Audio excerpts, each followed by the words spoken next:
저는 60평생을 살면서 수많은 고난을 당하며 살아왔습니다. 심정지를 당하여 죽어보았고 백혈병으로 시한부 6개월을 선고받기도 했었습니다. 사랑하는 아들을 먼저 천국으로 보냈고 누수에 날 정도로 집에 불에 타버린 충격도 맛보았습니다. 물론 고난 자체는 자랑이 될 수는 없습니다. 그러나 저는 고난으로 인해 천국을 알게 되었고 이 땅의 삶은 천국을 가기 위해 준비하는 곳이라는 귀한 진리를 알게 되었기에 고난은 저에게 축복이었다고 감히 말씀드릴 수 있습니다.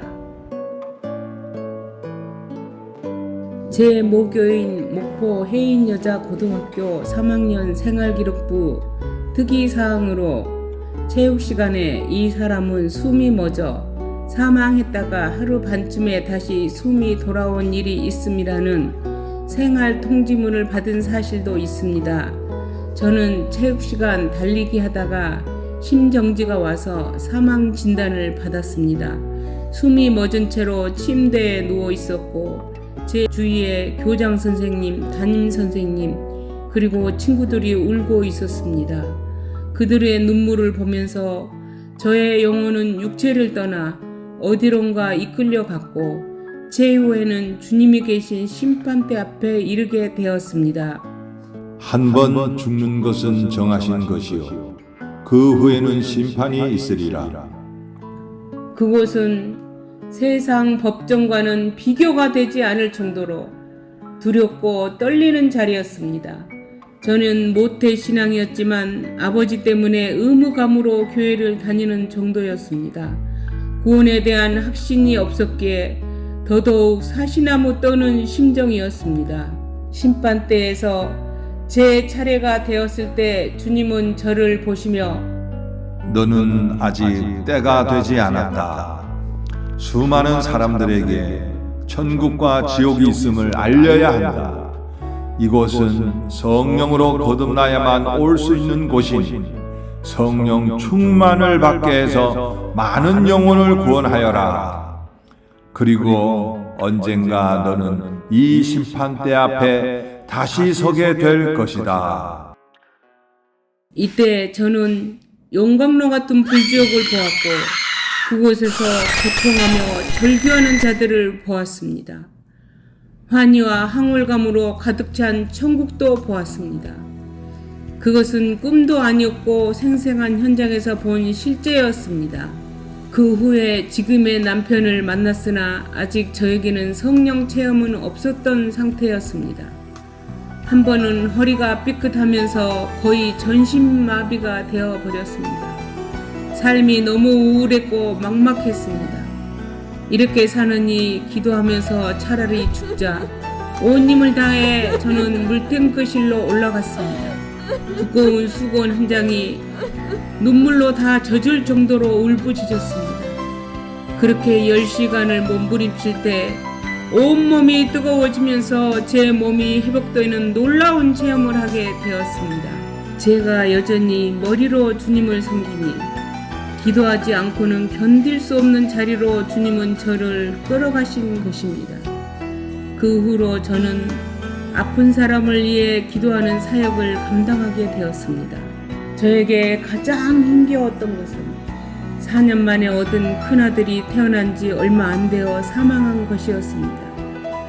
가족들에게는 숨겼지만 아이가 천국문으로 들어가는 것을 보았기에 아들의 죽음을 직감하였습니다. 자녀를 잃은 슬픔은 그 무엇과 비교할 수 없었습니다. 새벽녘 저는 눈이 쌓인 길을 맨발로 하염없이 걸으며 저도 같이 데려가 달라고 항변하였습니다. 그러나 주님 품에 안긴 아들은 너무나도 행복하게 보였습니다.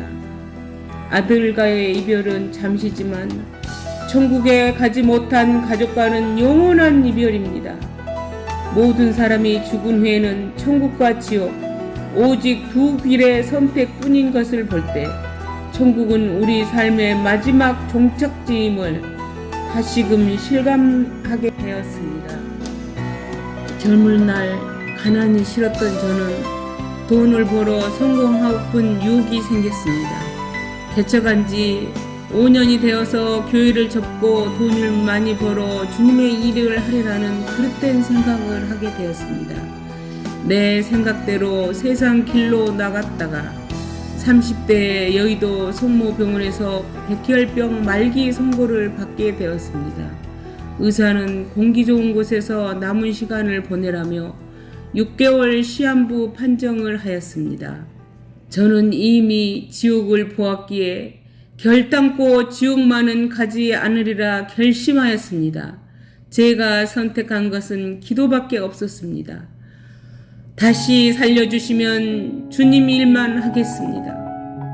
금식하며 철저히 부르짖었습니다. 그때 하늘에서 불이 떨어지면서 사도행전의 오순절 성령 체험을 하게 되었습니다.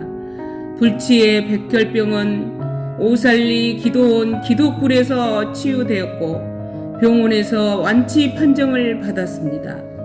돌이켜보면 저같이 미련한 자가 또 있을까요? 남이 보지 못한 것을 보았고 주님의 이끌는 심정을 보여주었건만 잠시 이 세상에 미련에 방황했던 시절도 있었습니다. 100년이 채 안 되는 삶을 영원히 살 것처럼 이 땅의 삶에 몰두하는 인생, 노후는 준비는 하면서도 사후를 등한시 여기는 인생이야말로 가장 어리석은 인생인 것입니다.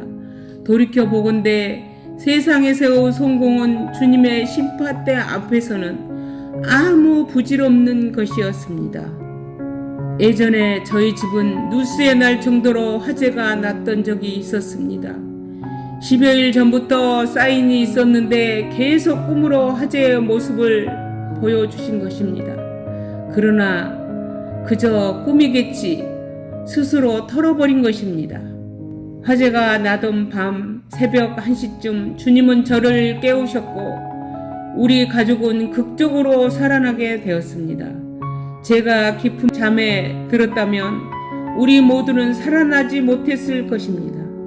이 사건으로 저는 더욱 주님께 엎드리게 되었습니다. 이러한 개인 일도 주님이 암시를 주시는데 마지막 심판이 다가오는데 어떻게 사인을 주시지 않겠습니까? 우리에게 이루소서. 어느 때에 이런 일이 있겠사오며 또 주의 임하심과 세상 끝에는 무슨 징조가 있으리까? 예수께서 대답하여 가라사대 너희가 사람의 미혹을 받지 않도록 주의하라.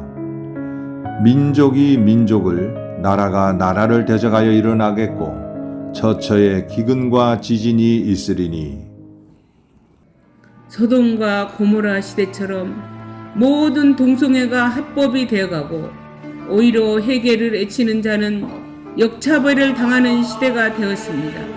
계시록 예언처럼 전쟁은 심화되고 신앙이 없는 자들도 3차 전쟁을 예견하고 있습니다. 요나의 심판 때에도 니느웨에서는 계기 일식이 있었습니다. 올해 4월 미국의 하늘에서는 크로스 계기 일식이 있었습니다.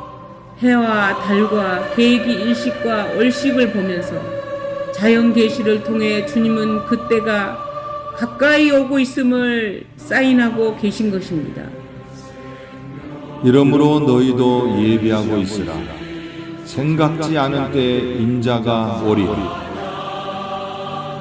하늘의 영광을 보는 자는 이 세상 것은 미련같지 않습니다. 주님이 헌신하고 포기하고 고난받는 것보다 더 아름다운 일은 없습니다. 어려움을 통과하면서 저는 기도의 자리로 내몰렸지만 그것이 저에게는 축복이었습니다. 세상이 줄 수 없는 하늘의 보물을 안겨주었습니다. 미련한 다섯천은 얼마나 억울할까요?